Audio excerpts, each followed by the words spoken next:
són microorganismes molt simples i d'un tamany molt xicotet, entre 0,02 i 0,75 micres, centenars o milers de vegades més xicotets que el diàmetre d'un peu. No són cèl·lules, inclòs es dubta si són organismes vius. La seva estructura està formada per un recobriment proteic anomenat càpside, que envolta i protegeix el seu material genètic, que pot ser d'ARN o ADN. Hi ha molts tipus de virus que afecten a distints organismes, des de bacteris, passant per plantes fins a animals. El virus de l'herpes, el VIH, el virus de l'hepatitis,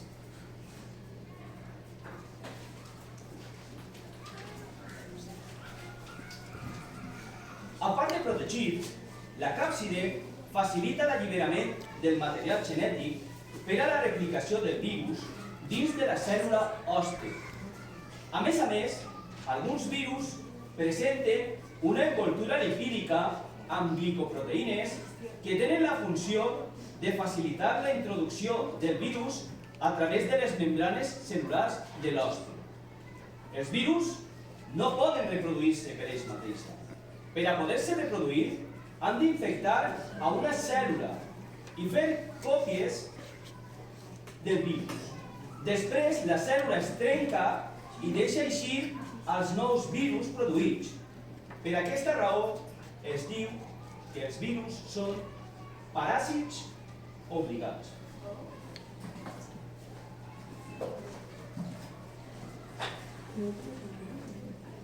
La Covid-19 és la malaltia causada per un nou coronavirus conegut com a SARS-CoV-2. L'OMS va notificar per primera vegada l'existència d'aquest nou virus el 31 de desembre del 2019, al ser informats d'un grup de casos de pneumònia vírica que s'havia declarat en Wuhan, República Popular Xinesa.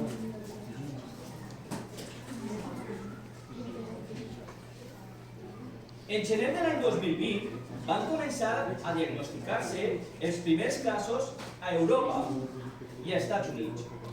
De fet, el 30 de gener del 2020, l'Organització Mundial de la Salut va declarar l'emergència de salut pública d'importància internacional i el va reconèixer com a pandèmia el 11 de març del 2020, quan ja hi havia 118.000 casos en 114 països.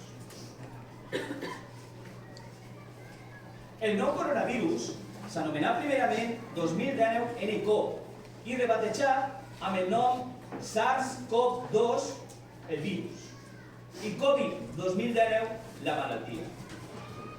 Pertany a la família dels coronavirus, anomenats així per una espècie de pics en la superfície del virus que assembla a una corona. La gran majoria dels coronavirus descrits s'han aïllat d'aus i mamífers, especialment rates penades.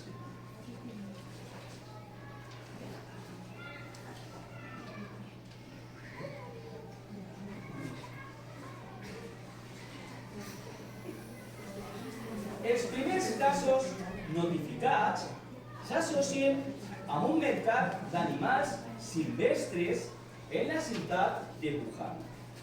El contacte proper entre animals que normalment no conviuen en la natura poden propiciar que un virus adquirisca la capacitat de botar d'un hoste a un altre i transmetre's entre persones.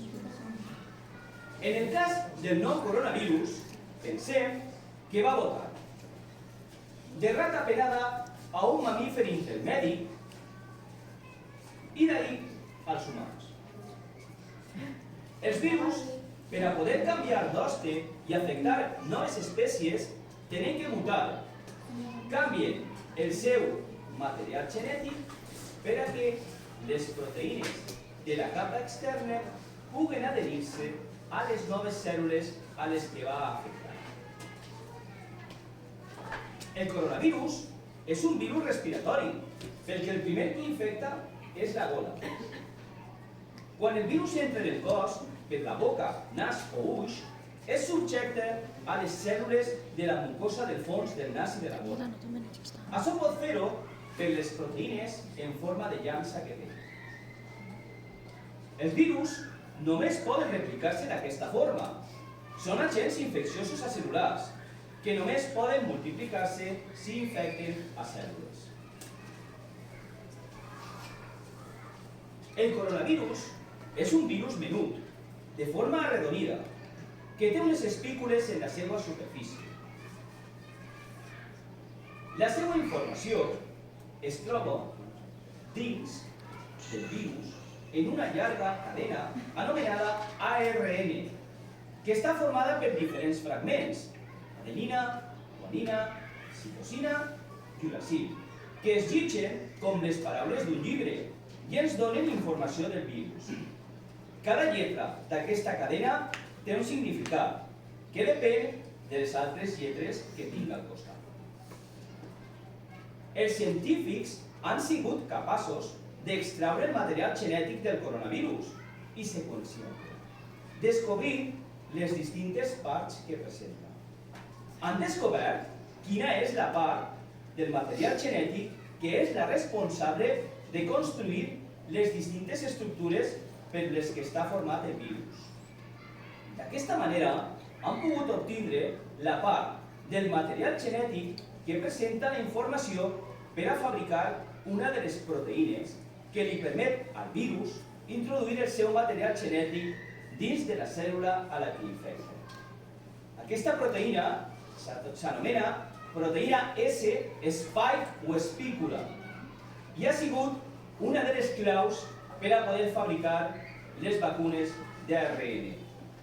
Aquesta és la cosa més important de la Covid, ja que són les punxes que es troben formant part del virus i que són les primeres que entren en contacte amb els éssers vius.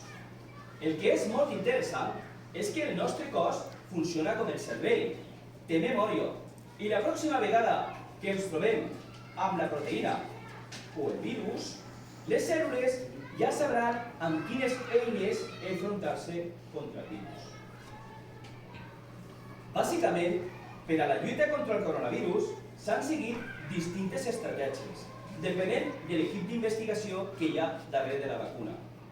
En essència, l'estratègia ha sigut introduir el fragment de material genètic ARN del virus que codifica la proteïna S o spike dins de les cèl·lules humanes, per a que aquesta sintetitzi la proteïna i el sistema immunitari la reconega com a antigen que és.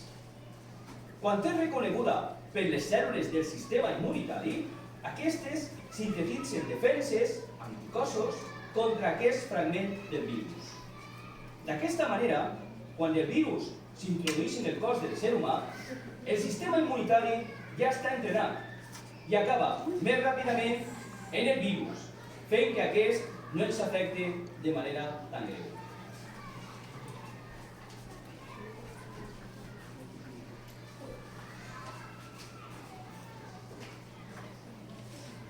Una vegada es va declarar l'emergència sanitària i va ser reconeguda la malaltia com a pandèmia, la comunitat científica es va posar a investigar en la producció d'una vacuna.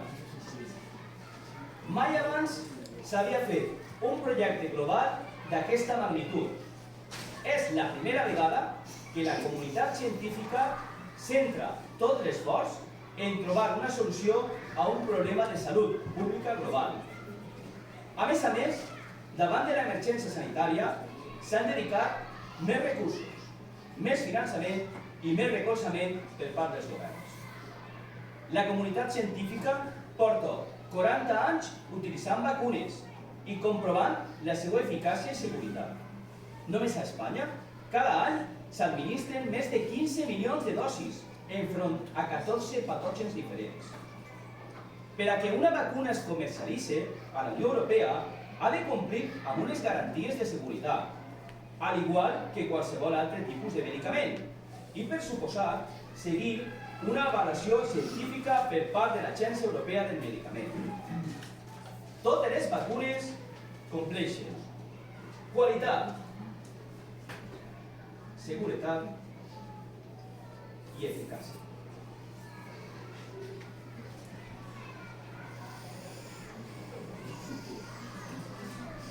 Perquè si no estem tots protegits, no ho estarem ningú.